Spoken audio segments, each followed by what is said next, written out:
ഭാരതത്തിന്റെ ഭരണഘടനാ ശില്പിയെ നമുക്കെല്ലാവർക്കും അറിയാം. B.R. അംബേദ്കർ, ഭീംറാവു അംബേദ്കർ. ഭാരതത്തിന്റെ ഭരണഘടനാ ശില്പിയുടെ ജീവിതം ഇങ്ങനെ പഠിക്കുമ്പോൾ, വായിക്കുമ്പോൾ അദ്ദേഹത്തിന്റെ ചെറുപ്പത്തിൽ അനുഭവിച്ച വല്ലാത്ത ഒരു വേദനയെ പറ്റി അദ്ദേഹത്തിന്റെ ജീവചരിത്രത്തിൽ വായിക്കുവാൻ ഇടയായി. ചെറുപ്പകാലത്ത് അദ്ദേഹം സ്കൂളിൽ പഠിക്കുമ്പോൾ തൻ്റെ സഹപാഠികൾ അദ്ദേഹത്തെ വല്ലാതെ അവഗണിച്ചിരുന്നു എന്ന് അദ്ദേഹം ഇങ്ങനെ എഴുതി വച്ചിട്ടുണ്ട്. കാരണം ജാതിയിൽ താഴ്ന്നവനായതിൻ്റെ പേരിൽ അദ്ദേഹത്തിൻ്റെ ഒപ്പം ക്ലാസ്സിൽ പഠിച്ച തൻ്റെ സഹപാഠികളും സ്കൂളിൽ പഠിച്ച തൻ്റെ സഹപാഠികളും അദ്ദേഹത്തെ പൂർണ്ണമായിട്ട് അവഗണിക്കുകയാണ് ചെയ്തത്. അദ്ദേഹം ക്ലാസ്സിൽ വല്ലാതെ വിഷമിച്ച് ഇരിക്കുന്നത് കണ്ടപ്പോൾ അദ്ദേഹത്തിന്റെ ഒരു അധ്യാപകൻ അദ്ദേഹത്തോട് കാര്യം ചോദിച്ചു, എന്താണ് താങ്കൾ വല്ലാതെ വിഷമിച്ചിരിക്കുന്നത്? ഉടനെ അംബേദ്കർ കാര്യങ്ങൾ അദ്ദേഹത്തോട് പറയുകയാണ്, അധ്യാപകനോട് പറയുകയാണ്.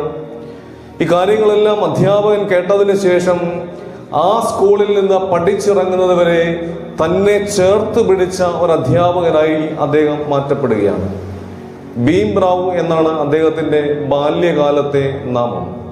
എന്നാൽ പിൽക്കാലത്ത് അദ്ദേഹം തൻ്റെ പേര് ഒന്ന് പരിഷ്കരിക്കുകയുണ്ടായി. ഭീംറാവു എന്നതിന് ഒപ്പം ഒരു പേരും കൂടി അദ്ദേഹം ചേർത്ത് വെച്ചു, അംബേദ്കർ.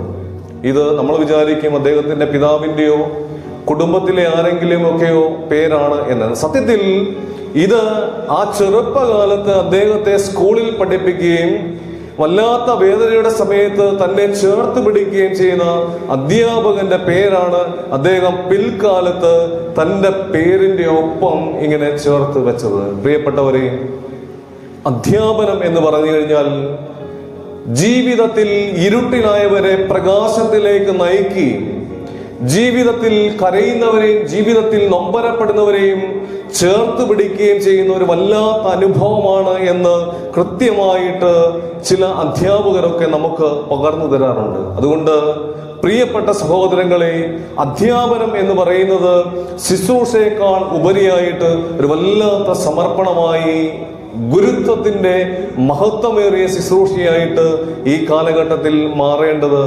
ഏറെ ആവശ്യമായി വന്നിരിക്കുകയാണ്.